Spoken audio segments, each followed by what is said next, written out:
नमस्ते, मी रमेश मुकादम, ग्रामोदय विचार माध्यमातून आज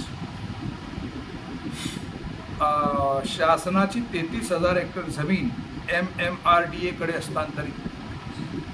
हे वृत्त गुरुवार दिनांक 26 मार्च 2026 मुंबई विभागची लोकमतली पुरवणी आणि या पुरवणीमध्ये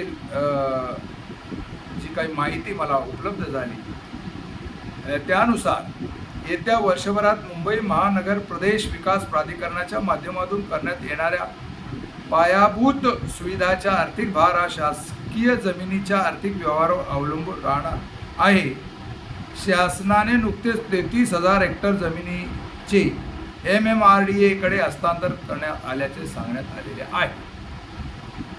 MMRDAच्या मुंबई इन मिनिट्स आणि मुंबई 3 या संकल्पनेच्या भूखंड हस्तांतरणामुळे चालना मिळणार आहे. सध्या मुंबई महानगर प्रदेश विकास प्राधिकरणाच्या माध्यमातून मुंबईसह महानगरपालिका क्षेत्रात मेट्रोसह उन्नत मार्गाचे काम सुरू आहे. ग्रोथ हब संकल्पना राबवणारा भारतातील पहिला महानगर प्रदेश म्हणून MMRDA विकसित होत असून एकात्मिक वाहतूक व्यवस्थापन, मेट्रो नेटवर्क, बोगदे आणि मुंबई 3 अंतर्गत नवीन विकास क्षेत्रामुळे या प्रदेशाचा वेगाने विस्तार होत आहे. सध्या सुमारे 3 लाख कोटीचे प्रकल्प सुरू आहेत. प्रकल्प आर्थिकदृष्ट्या सक्षम राहावेत आणि कर्जावरील अवलंबित्व कमी व्हावे यासाठी MMRDAने शासनाकडे शासकीय जमिनीचे हस्तांतरित करण्याची मागणी केली होती. या मागणीची दखल घेऊन महाराष्ट्र शासन एकूण 33,09,554.61 हेक्टर शासकीय जमीन MMRDAला विनामूल्य वर्ग 1 स्वरूपात हस्तांतर करण्यास मंजुरी दिली आहे. हे भूखंड मुंबई महानगर प्रदेशातील 1,324 गावांमध्ये पसरलेले आहे. या जमिनीचा उपयोग पायाभूत सुविधा उभारणी, ट्रान्झिट ओरिएंटेड डेव्हलपमेंट, आर्थिक केंद्र, लॉजिस्टिक पार्क, गृहनिर्माण आणि नियोजन, नागरी विकासासाठी केला जाणार आहे. यामुळे उत्पन्नाचे नवे स्रोत निर्माण होऊन प्रादेशिक विकासाला चालना मिळणार आहे. या ठाणे जिल्ह्यातील कुठली गावं आहेत बघा. अंबरनाथमध्ये एकूण 65 गावे, भिवंडीमध्ये 183 गावे, कल्याणमध्ये 101 गावे, ठाण्यामध्ये 68 गावे, रायगडमध्ये अलिबाग 144 गावे, पनवेलमध्ये 138 गावे, पेणमध्ये 128 गावे, उरण 24 गावे, कर्जत 170 गावे आणि खालापूर 141 गाव, पालघरमध्ये 43 गावे आणि वसईमध्ये 11 गावे.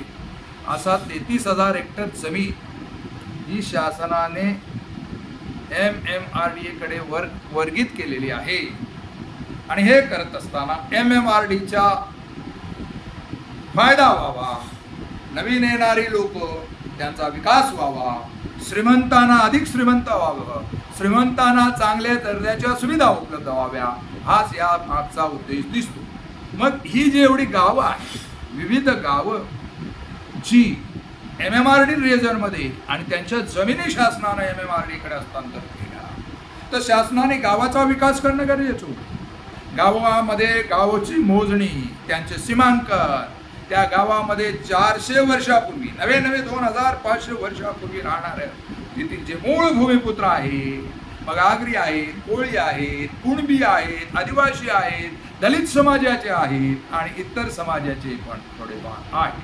अशा 12 बलुतेदार आणि 12 बलुतेदारांची ही जागा ठाणे, रायगड आणि पालघर जिल्ह्यातील जी गावं आहेत, MMRDAने हे करत असताना आधी ग्रामीण विकास मंत्रालयामध्ये ग्रामीण विकास मंत्र्याने ही गावं मोजून घेतली असतात, त्यांचं सीमांकन केलं असतं आणि त्या गावच्या विकासासाठी जर योजना राबवली असती तर योग्य झालं असतं.